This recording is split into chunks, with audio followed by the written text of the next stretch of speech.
Welcome, my name is Miss Acevedo and we're here for another read aloud.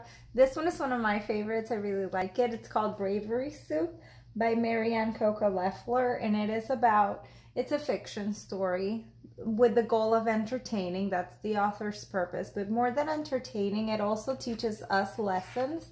The main character in this story is Carlin. He's a raccoon, and Carlin was afraid of everything.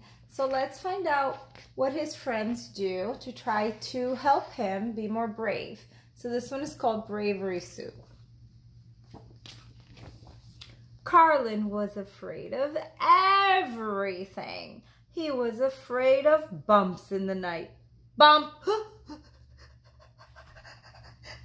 He was afraid of trying new things, swimming. He was afraid of being alone. He was afraid of his own shadow. You need a bit of bravery, said his friend Zach, and I know where you can get it. Early the next morning, Zach led Carlin to the edge of the woods. There they saw Big Bear, the bravest animal in all of the land. He was standing by the fire, stirring a big pot of soup.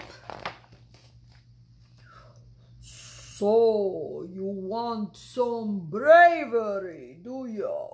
Asked Big Bear. Yes, stammered Carlin.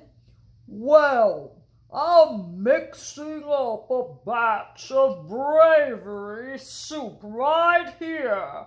But I'm missing an important ingredient. Will you get it for me? Asked Big Bear. Will it make me brave? Asked Carlin.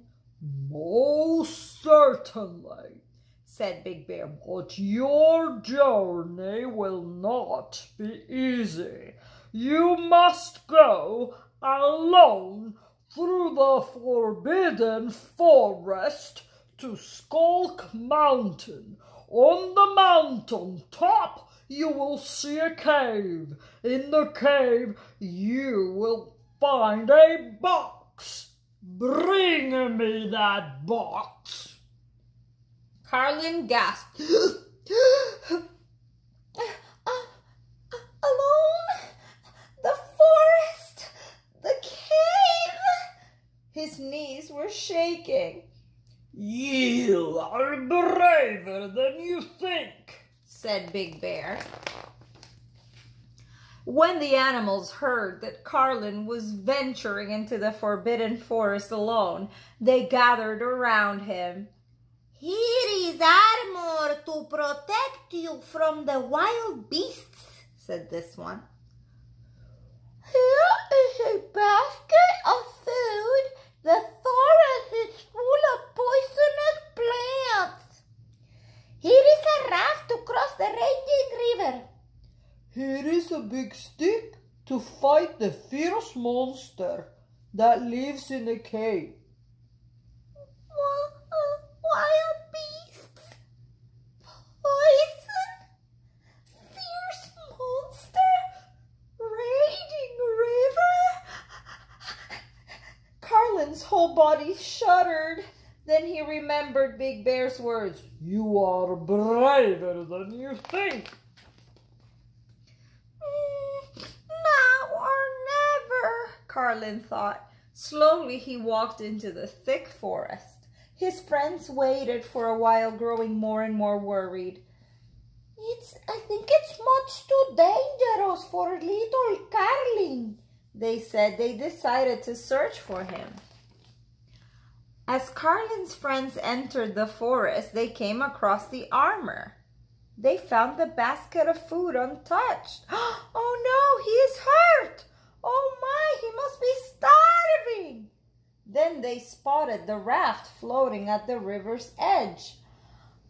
Oh no, the river has swept him away!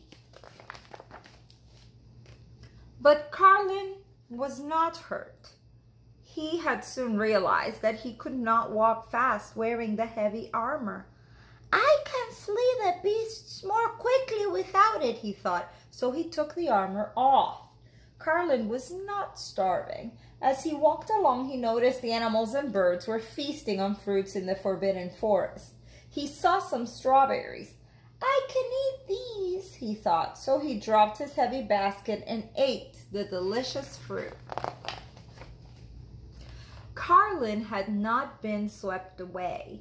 When he came to the raging river, he found that a tree lay over the water. He tossed the raft aside, and he carefully began to make his way across.